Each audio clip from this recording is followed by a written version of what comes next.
Hindi nakalimutan ni Pangulong Donald Trump na pasalamatan ang Pilipinas sa alok nitong tulong sa Amerika para i-secure ang daluyan ng Strait of Hormuz sa mga barkong may daladalang mga langis palabas ng Arabian Sea. Matatanda ang binansagan ni Pangulong Donald Trump ang mga kalyadong mga bansa, partikular na ang NATO, na duwag sa Iran noong Biyernes dahil mas maraming US Marines ang iniulat na nagtungo sa gitnang silangan sa isang posibleng sinyales ng paparating na operasyon para sa 3 linggong digmaan.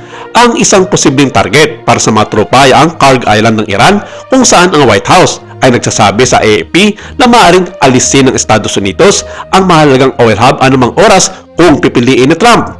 Iniulat na Axios News outlet na sinalang-alang ni Trump ang isang okupasyon o blockade sa isla para ipilit ng Tehran na muling buksan ang mahalagang Strait of Hormuz.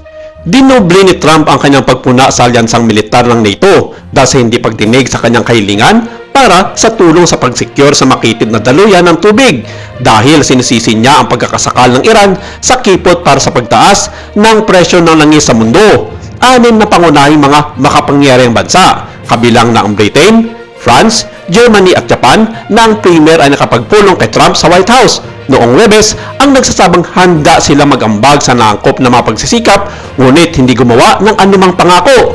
Ang pag-atake ni Trump ay kasunod ng mga araw na tumataas na presyon sa Washington, kapwa militar at pang-ekonomiya. Sa unang bahagi ng linggong ito, binalaan niya ang mga kalyado ng NATO na naharap sila sa isang napakasamang hinarap kung mabibigo silang tumulong sa pagbubukas ng Strait of Hormuz. At noong Enero ay tinutuya ang mga kalyado dahil sa dimanoy pag-iwas sa pinakamahirap na labanan sa loob ng 1 dekada na ang nakalipas sa kanilang magkasanib na misyon sa Afghanistan.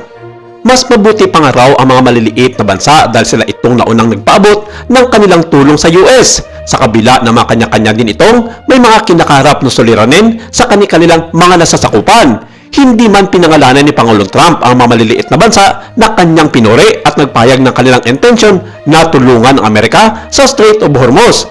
Lumabas sa mga balita na 2 dito sa Asya at isa sa Latin America. Base sa naging payag na CNN, Bloomberg, New York Times at ilang mga malalaking media sa mundo na ang mga bansang tinutukoy ni Pangulong Trump ay ang Pilipinas, ang Taiwan at Chile. Sa nasabing mga artikulo, pinuri ni Pangulong Trump ang mga kasundaluhan ng mga nasabing bansa at sinabi nitong isa sa mga matatapang na hukbong dagat sa buong mundo ang mga maliliit na kalyado ng Amerika na handang tumulong para sa ikakaunlad at pagkakaroon ng seguridad sa Arabian Sea, sa kabila ng mga limitadong kakayanin ng mga ito para harapin ang makapangyarihang bansa tulad ng Islamic Iran.